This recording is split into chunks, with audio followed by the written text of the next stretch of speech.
So hi everyone, welcome to my channel.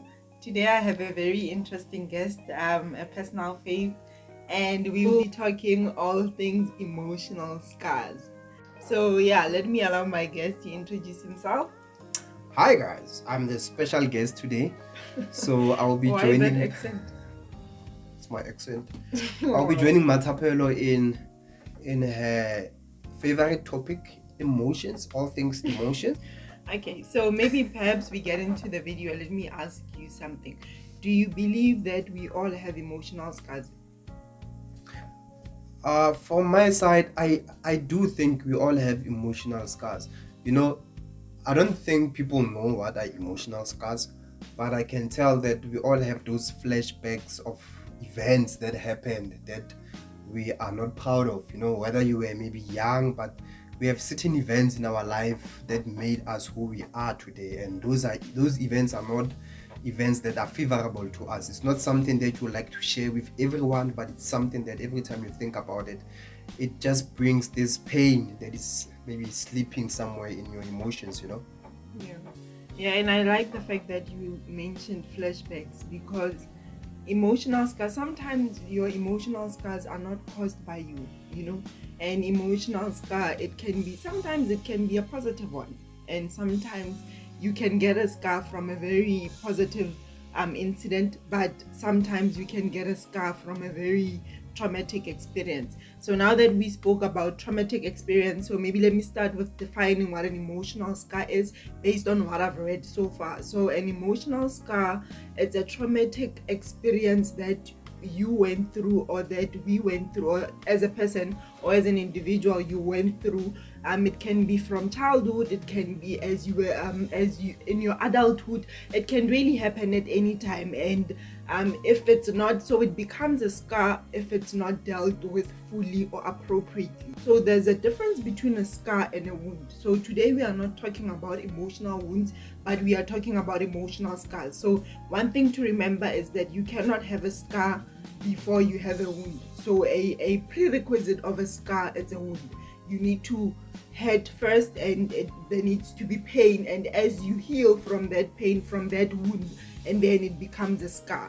So today we are talking about the gradual healing from a wound, so specifically looking at an emotional scar. So yeah, I didn't want to say anything. In fact, I wanted to say, when you started, you said the emotional scar, it can also be a positive one, you know. Now when you define it, I heard you were talking about traumatic experience, healing from the wound. So how is it that you can also have a positive emotional scar? so sometimes, especially with, maybe let me talk from a childhood perspective. Sometimes our parents have a certain way of raising us, and some parents believe in exposing their kids to certain instances so that they can grow. So we have what we so maybe your so perhaps maybe your parent, in them trying to groom you. I know, with maybe a typical example will be with initiation school.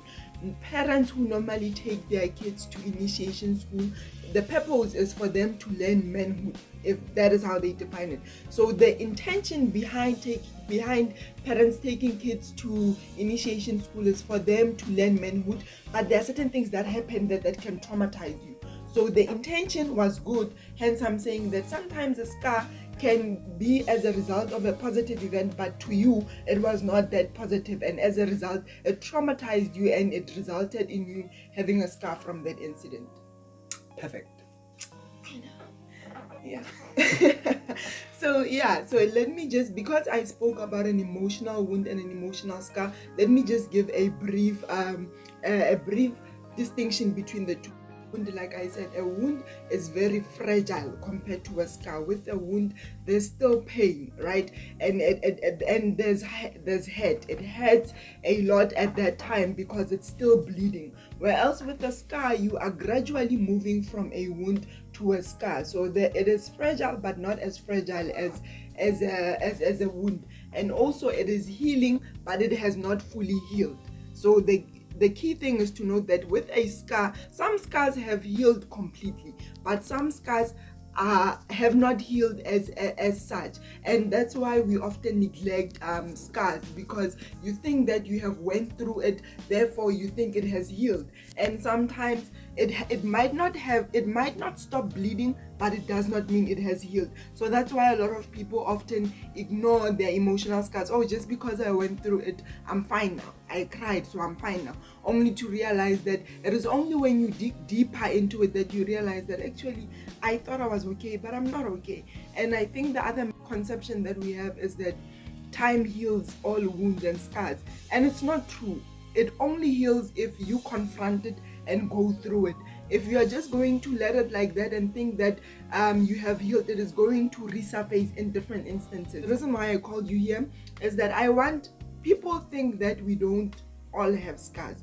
People see this facet and think that everything is okay, and they don't realize that there's a within that also is as significant as what is outside. In fact, for me, I feel like if you can work on what is inside, it is easy for what is inside to manifest itself to the outside, right? So today I want us to have a conversation. So our conversation will be divided in 5 questions. So 5 questions. We'll be mainly having a conversation around emotional scars. So let's get into our first question. So this is a yes or no question. Do you have emotional scars? I would like to believe that I do not have one. Why are you closing your eyes? Because I'm trying to be as honest as possible. Okay. But I think I do have a scar. Maybe I might not define it as a scar, but I do have such a traumatic events in my life. Okay. So it's a yes. So it's a yes. Also for me, it's also a yes. I have emotional scars. Some of them have healed.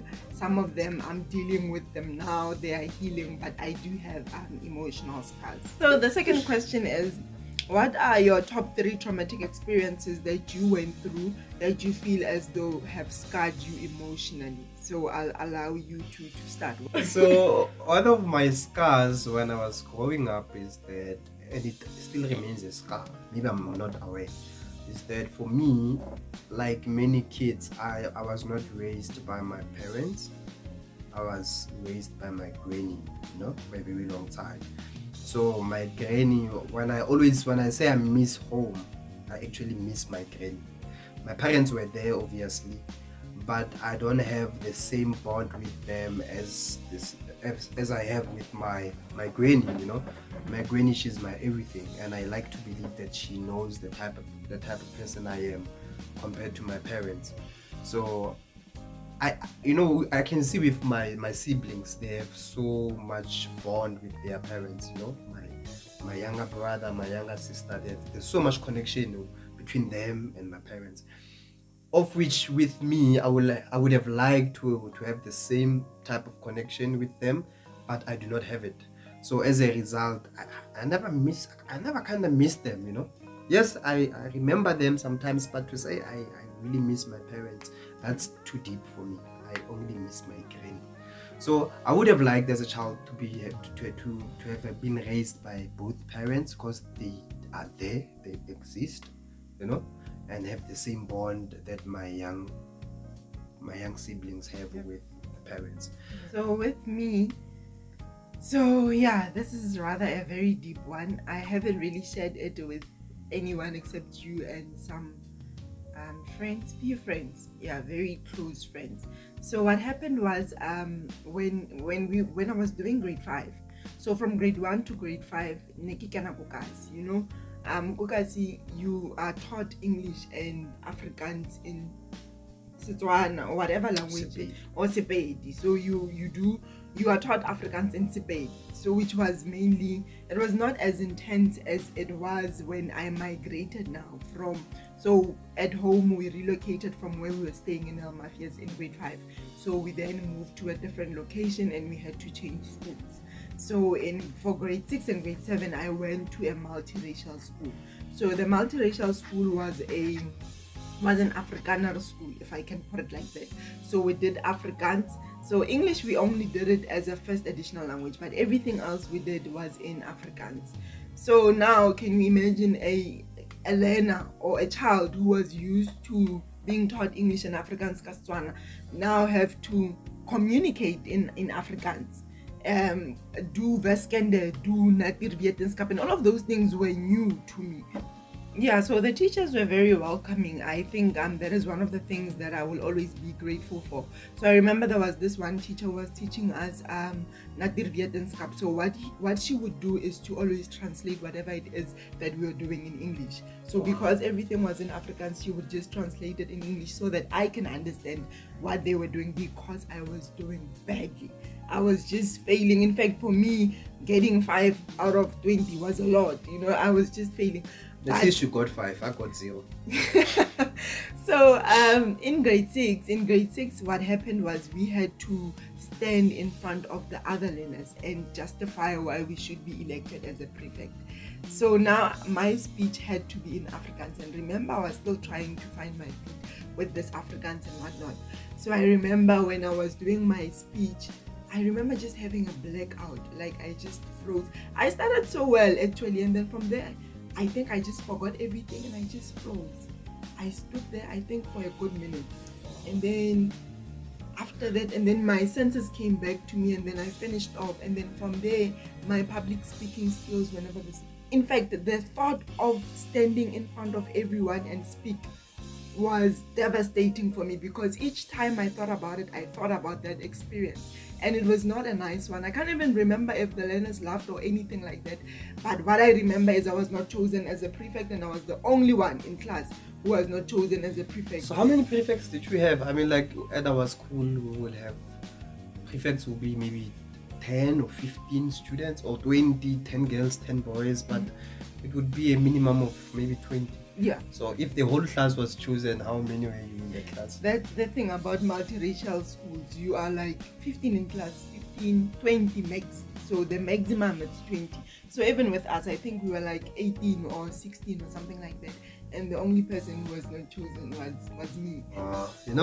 What I like about your scars, they're similar to my scars. I have the very same scar, but it has healed. I even forget that it was a scar. We'll get to the point where how did you heal from it. Now we are still talking about that. Okay, my second scar. My second scar will be the fact that I didn't have that relationship, a family relationship with my cousins, because I was raised by my granny, remember, so my parents were not there. So at granny's place, you're not the only child. There are 7 other kids, and their mothers were there. They would come to granny's place, and I could tell the treatment that was given, it was different, because you're not one of them. So I was the only one in Poch. My mom was in Rustenburg, my dad was in Bloemfontein, so their parents were there. So the treatment that I received from them as cousins, because some of them were older than me, it was not nice, Some of them were verbally abusing me, some of them were physically abusing me for no reason, But my granny was different, The treatment that I received from my granny, it was 5-star. So they knew that my granny loved me, a lot, but obviously for good reasons. Could have been why they disliked. Yeah, I think it's one of the reasons why they disliked me, because I was the favorite child. But I was that child. I was quiet. According to my granny, I was also smart. I was also just that child. So the treatment that I got from my cousins, it was different. I grew up hating them. I grew up wanting to just be away from them. In fact, one of my goals when I was growing up is that I want to be far from home, because I just want to be away from everyone. So yeah, that was one of the biggest scar I had. I never liked them. Okay, I'm adjusting now, but I never. And that was my second scar. Yeah, hi guys. So sorry about that. We are back. You would notice that it's a little bit darker now, because my guest over here had a conference call to attend. So yeah, I had to wait for him. He's back now. From where we left off, I was supposed to talk about my second emotional scar. So my second emotional scar, I got it from high school. I think it was in when was it? Or in grade 9. So in grade 9, you remember? So in grade 9, I didn't have a phone.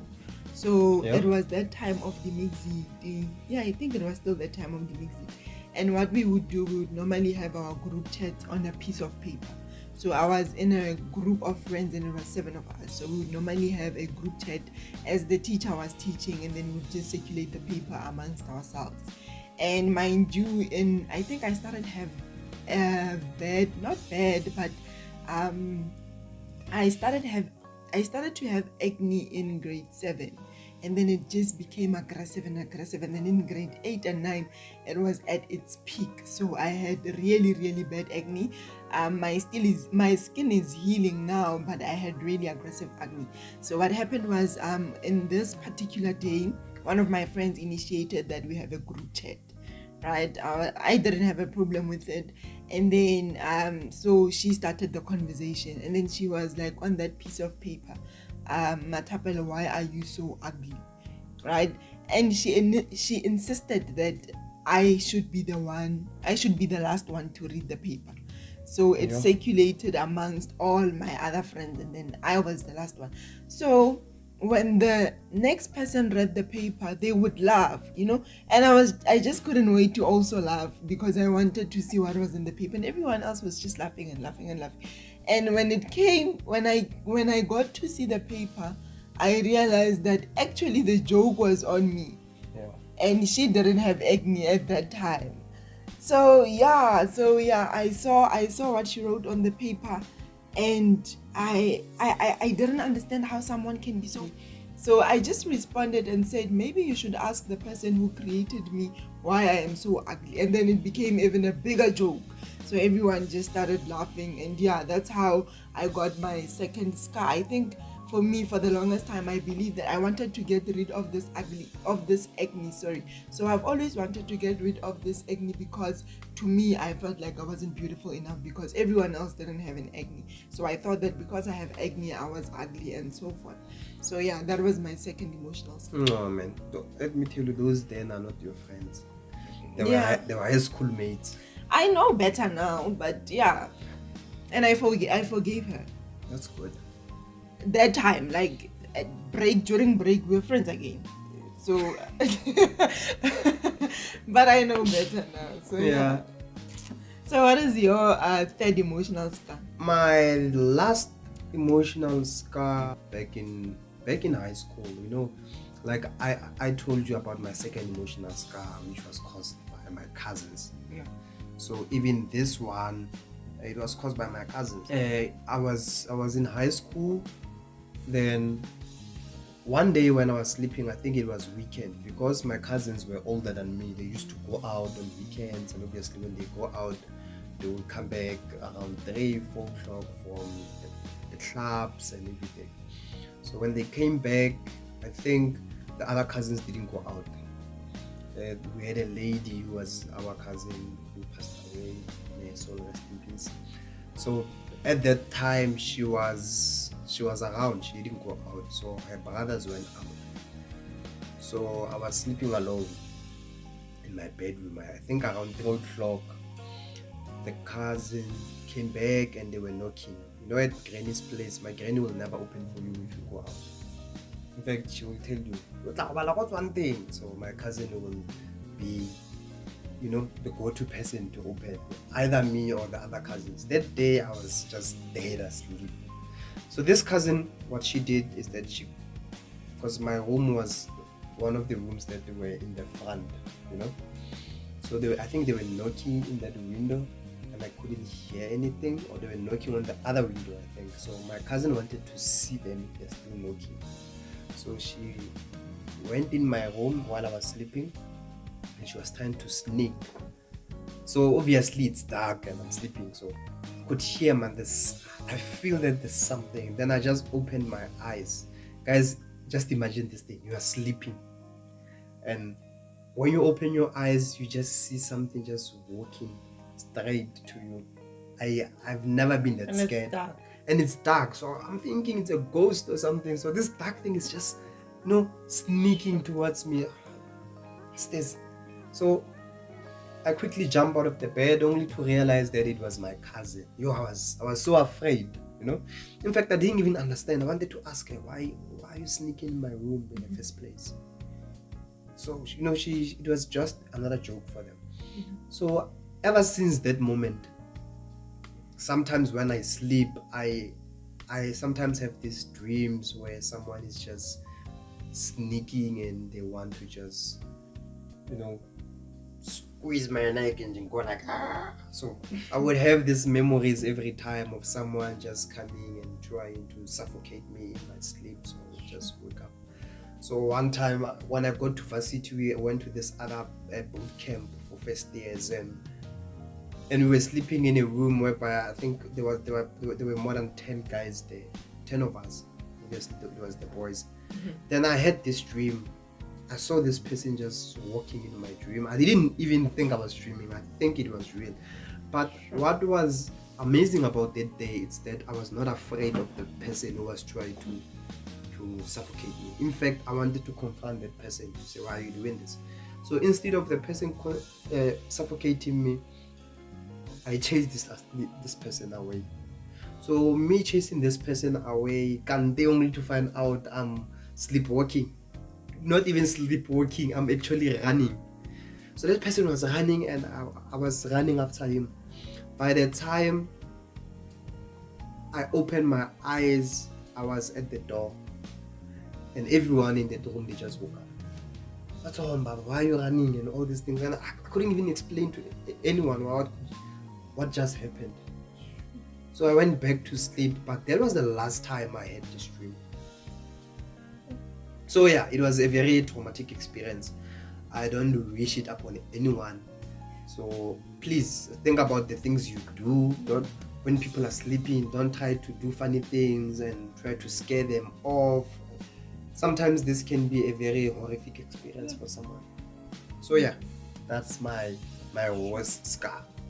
So in high school, I've always been someone who's thick, like Kenny would describe it. So I was someone I was thick then for my age, to be honest. I think I was a size 30, I was a size 34, 36. And imagine for someone who's in grade 11 and grade 12, imagine as someone who's already wearing 36. So yeah, I was thick, but mainly on my lower body. It was mainly my calves. On the right places, like this. Yeah, they. So what happened was, in grade 12, I bought. Because of being thick, I didn't like wearing skirts or dresses. I would normally just prefer wearing trousers. But in matric, you normally change your uniform. So the uniform was more cute when you are wearing a skirt. So my mom bought me this other skirt. So she bought me two skirts. The other one was more of a high waist. So I've always been someone who has a smaller waist. So that one suited me, but she also bought me another one which was more like a mini centimeter. So I never liked to wear that one. Until on this day, I was like, no, let me just wear this. And it was already towards the end of the year. So I was like, but I've had this skirt for quite some time now. So I was like, okay, let me just wear the skirt without any pantyhose and whatnot. And yeah, my thighs were all yellow and whatnot. And I looked very cute. According to me, I looked very, very nice on that day. Until one of my classmates said to me that, why are you wearing mini skirt, And she also, like, I just had this bad experience of people just wanting to turn me into a joke. So she didn't say it to me alone. She said it to me in front of other people. So since then, I just felt bad about my thighs, especially my thighs. I just thought I had cellulite. I didn't have a beautiful body. I was bigger than everyone else up until now. Yeah. Up until now, you had. Yeah, up until now. Some of us we appreciate thick skin, We like them thick. Okay. Yeah.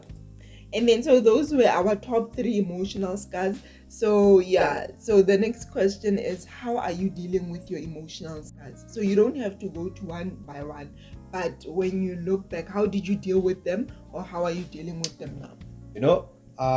I know that people don't believe in this theory that time heals, but in my case, it did heal some of my wounds. And also, maturity, when it kicked in, I realized that some of what I thought were my biggest scars, in fact, it was growing up. Obviously, when you grow up, you will have those cousins who don't treat you well. Even now, they treat me like I'm one of them. And sometimes I ask myself, why are these people so nice lately? But when I was young, they were not like this. But I can tell you, you should see us talking. You will think that, you know what, these are blood brothers. So I'm thinking that as well. I think it's a matter of, when you grow up, they can see that you are now responsible. There is no room for them to now start to want to be fun, because they can see you are a man now. So maturity as well helped me to deal with it. But some of them, I think, as a child, we don't understand, especially being young. You would think that you are being abused. Just It's just another way of being showed love, whether it's a tough love, if you want to call it like that. And the other wounds that I have, like the one that I just told you, my worst one, where I was chasing this ghost, sleepwalking, I was sleep running. So I think because that day was the first time I was chasing this thing. I remember every time I was having this dream, I would wake up scared. That day I was chasing after it. So that me chasing it was actually me chasing that thing forever. So I never had that experience again ever since that day. So I think it's nature that just happened. I just confronted my fears, and I just wanted to see this person who wanted to suffocate me so badly. And the other one, not going with my parents. Yes, that one. I think I've made peace with it. That at that stage, I got to understand when I speak with my mom, when I speak with my dad, when they give me reasons why I had to be raised by my grain, then I get to understand that, what, as much as they would have loved to raise me, or I would like to have stayed with my parents, it was not going to be possible, because of there were other things that my parents had to do. My parents were very young. They had me when they were in matric. So you can imagine people who are still full of life, who still need to go to varsity, who still need to make things happen. Now they have a child, they must raise that child. It was difficult.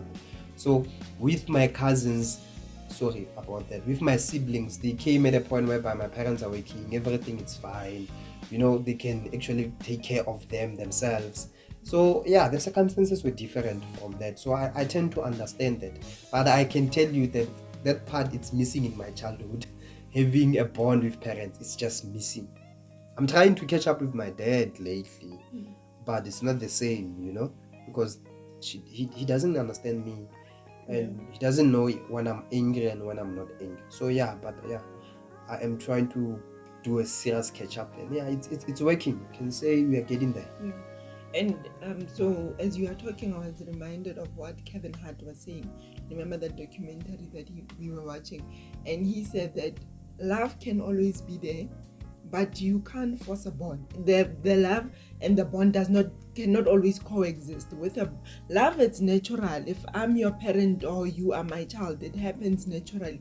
Whereas with a bond, it's worked on. It doesn't just happen. You don't just have it. That's what I'm saying. I still feel that they don't understand me. I mean, like, I'm not even open to them. I don't think I ever disclose anything to them. I talk about the things that I want them to know about me, but the other things that I never tell anyone, I never even tell them, because I'm not comfortable telling them anything, in fact, that I feel it's a deep secret. Let's say, call it a deep secret. I cannot share it with my parents for some reasons. And still, even when we are trying to catch up, sometimes I just have the flashbacks to ask myself that, what, these people, they could have done something. They could have tried to be there while I was being raised by my granny. Obviously, there were other things, but then, I mean, like, look, I'm even married now, and I never had the bond with my parents. So even when you have marriage problems, how do you then disclose that to your parents? They make it just difficult. It's okay. I don't blame them, but it's so difficult to just have one-on-one conversation with them. I rather speak to my granny. And grannies, they will give you granny advices sometimes. So because they are old, man, they cannot relate sometimes to what you are saying, and also times have changed and everything. So yeah, they make it very difficult. But I try, and she also tried to give me best advice, but I could tell her this one is a great advice. Okay, so with public speaking, like I said, after that incident, I didn't want to stand in front of anyone, in fact, to just speak. So what I did was, I carried on with that in high school, but then in varsity, then I realized that actually I can't keep on carrying on like this. And the beauty about varsity is that the setup is not like in high school. Obviously in high school, when it's your turn to make unprepared speeches, you would make them. When it's your turn to present, you present. But it was something that I was not comfortable with. Even in varsity, I was just not comfortable with it. But one thing I kept on teaching myself in varsity especially was that each time we would have a group task, I would volunteer to read through the question. So that was sort of my way of of being comfortable with listening to my voice, to affirm myself that actually there's nothing wrong with my voice, right? So that was the first stage. And then I think something that pushed me altogether out of that comfort zone or out of that fear was in 2017 was when I was struggling to get a job, and I got a job as a tutor. So imagine you have this child who's always been scared of standing in front of people, and I got a job to be a tutor. For me, just that stand was, there yes, in front of those kids. And not just stand there, explain, explain based on your own understanding. And yeah, for me, that was a life changer. The first few times it was very uncomfortable, but I loved it. I loved having an impact. I loved helping other people. It was so fulfilling for me. In fact, in that year, I even got an award as the best tutor. So it got to show me that your scars, you can actually turn them into a story. Your scars actually are necessary for you to go through it, but it becomes a detrimental to your progress or to your development if you stay there. So don't stay in your scar. Yes, it might be a scar, but don't hold on to it to say, in grade 6, this is what happened to me, and that is my story. I was given an opportunity to rewrite my story. Now I work in a corporate world. We present all the time. Now I still have anxiety there and there when I present, but I always make sure that if I'm in a meeting and there is that anxiety that tells me not to say anything, I say anything. Irregardless of how it sounds, I say anything, and I make sure that whatever point I want to make, I make it. Whether I sound shaky, whether I sound scared or whatnot, but at the end of the day, I know that I said whatever it is that I wanted to say. And each and every day it gets better. Some days are better than the others, but I can tell you I'm far much better than the child who stood in front of people how many years ago, 20 years ago, and froze. Now I can stand in front of people and present and teach and do all these things. So that is how I dealt with my public speaking scar. And then with my acne scar in varsity, I started loving myself the way I was. I started embracing myself. I started accepting myself the way I was. In fact, in high school, I was always looking for anything that can help me remove these pimples or acne. I tried anything and everything. My mom knows. She would buy me your Clearasil, she would buy me your Gentle. I tried almost every single thing, and then it didn't work. And one day I looked at myself and I was like, you know what? I can either let someone else define how beautiful I am, or I can define it for myself. And since then, I looked at myself differently. I looked at things that I like about my face. Like, I know I have very small eyes, which are very cute, so I like them. I have a beautiful smile. I look at them and I like them. I compliment myself. And yeah, even with my weight, now I know better. I know that now there's no such thing as a cellulite. There is a cellulite, but actually I have a very, very attractive body. I have a body that I like. I look at my mirror. I look at myself in the mirror and just be like, wow. Yeah, I'd be like, wow, Shem. Guys, you should see our grocery cupboard. The things we eat. You'll understand. Yeah, honestly. So yeah, that is how I dealt with my scars. So Why are you looking at me like that? I'm just looking at you. Anyway, this one is a problem. the next question is, what are Yes, the yes, lessons yes. that your scars taught you? So we spoke about how you dealt with them. So now we are speaking the lessons that you learned. Uh, the lessons I learned is that scars are necessary, for your own growth. You need to go through a lot of things. If you never go through anything, you will never really say you have achieved anything. So in order to come out and victorious in the out of situation that you might be facing, you need to go through difficult challenges, traumatizing challenges sometimes. So the lessons that I learned from my own scars is that let things go. Sometimes the reason why we are still stuck is because like Matapel has said, is when you don't fully address your scars, you cannot let go of them. But once you confront them, you are able to let them go. So what I've learned from that is to confront the problem if I have it, any challenge that I might have confronted, and find out, identify why it's still a scar, and identify why are you still hating from it. Face it, talk about it, and be open about it. So the more you approach it, the more you speak about it, the more you are letting it go, you will see the pain will ease with time. And by the time next person, maybe you're an old friend who don't know you now, who caused the scar, or who knows about your scar, and they might come and try to say it in a jokeful manner, to say, Kana, we're in high school, you're not good in what. But because you have developed so much and you have accepted and you have healed, it won't even, it hurt you even an inch to say that, yeah, I went through this. Some people, when they just remember their scars, they go back into a depression mode and everything just, gets stuck. So to get things moving, because remember, your own scars, they can block you from your own growth. So you need to be able to just confront them and have an open discussion, open communication with people that maybe you trust, or sometimes with just yourself. Talk to yourself, look at yourself, look yourself in the mirror and just confront yourself. Sometimes you don't need to talk to anyone. It's an issue of you being able to accept, so yeah, from my side, that was my biggest lesson: letting things go and confronting them, and being open about everything that is happening. I might not be open to my friends, but yeah, I have been sorry about that to my parents because they didn't raise me, but I did find ways to actually talk about this with friends, with my beautiful wife. so we are able to talk about a lot of things, so yeah, that also assists. So what I'm saying is, even if you still have a scar today, make sure that you are able to talk about your scars with people that you trust, with yourself. If you need professional help, then you need to get one.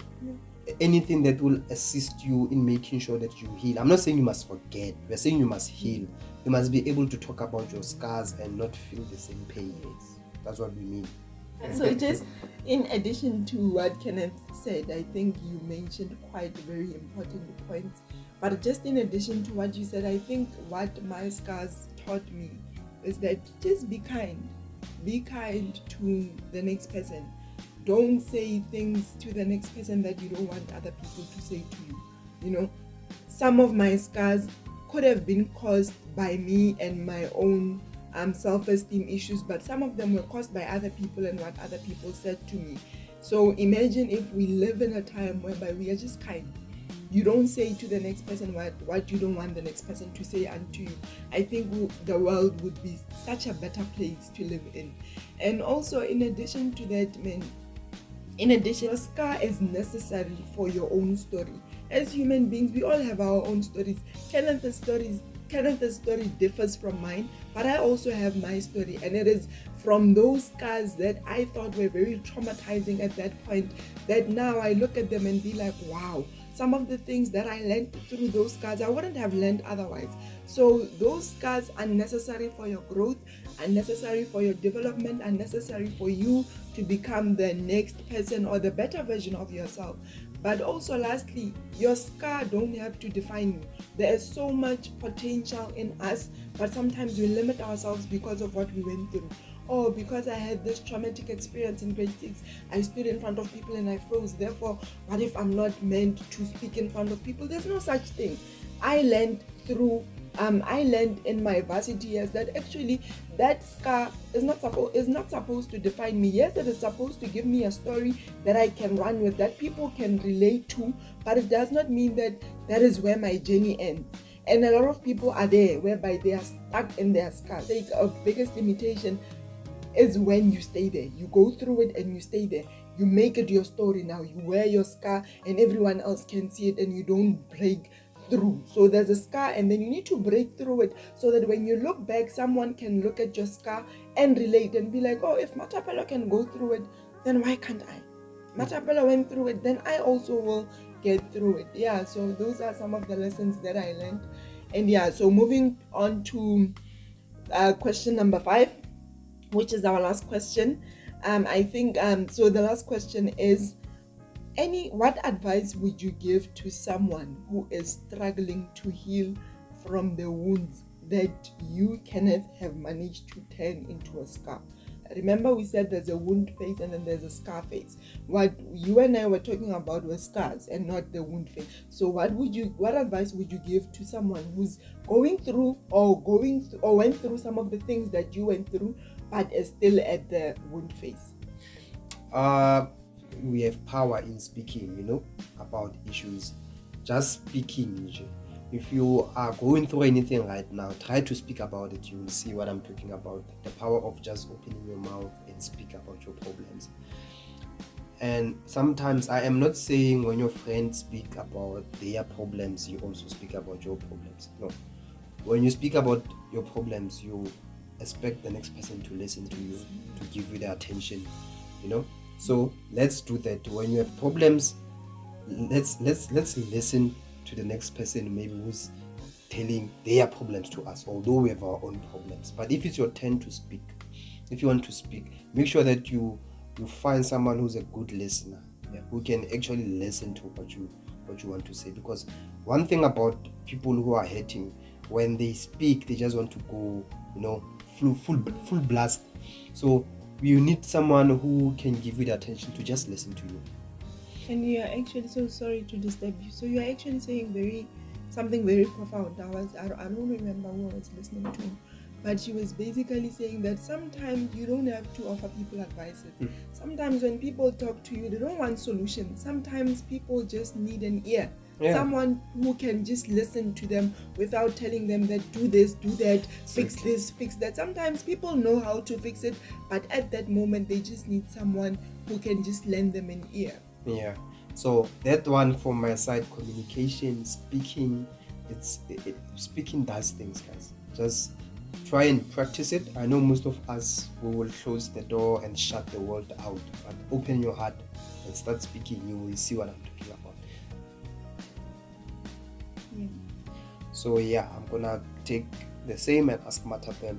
Matapelo, let's be very pardon? Concise. Yeah, short and straight.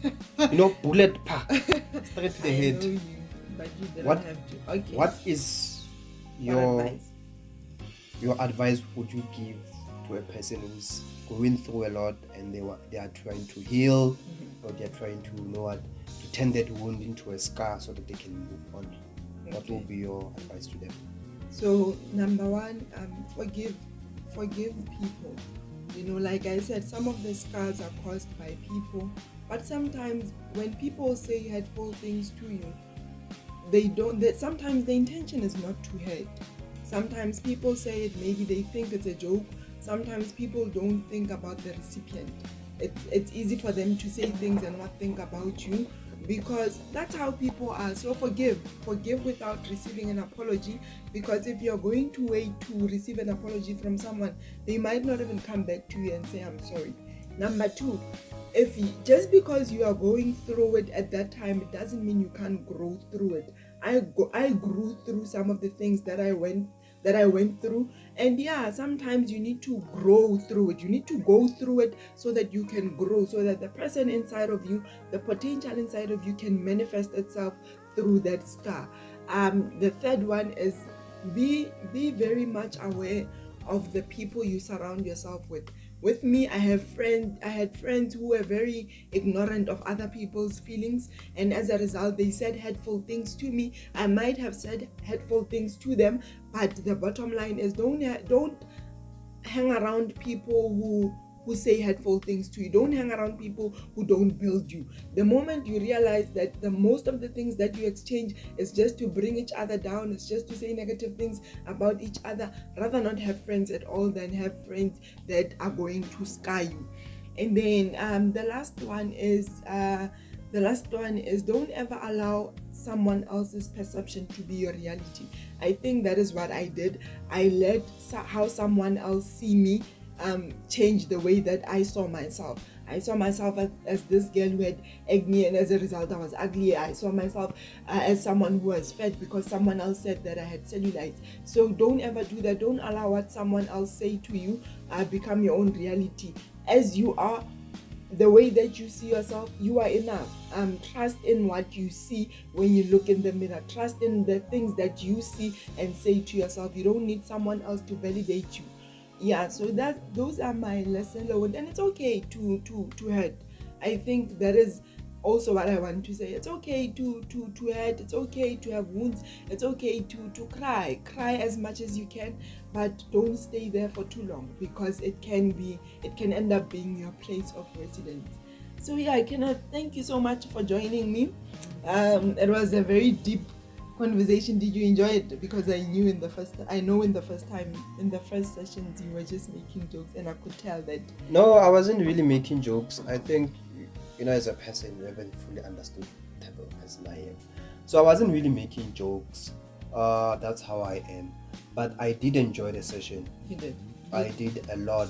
So we should have more sessions on emotional scars. Yeah, or definitely.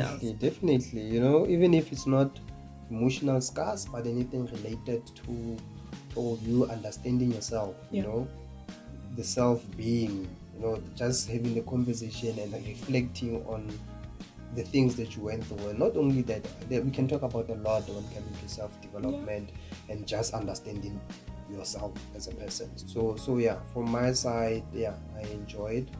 I think not only that, but I got to learn a lot.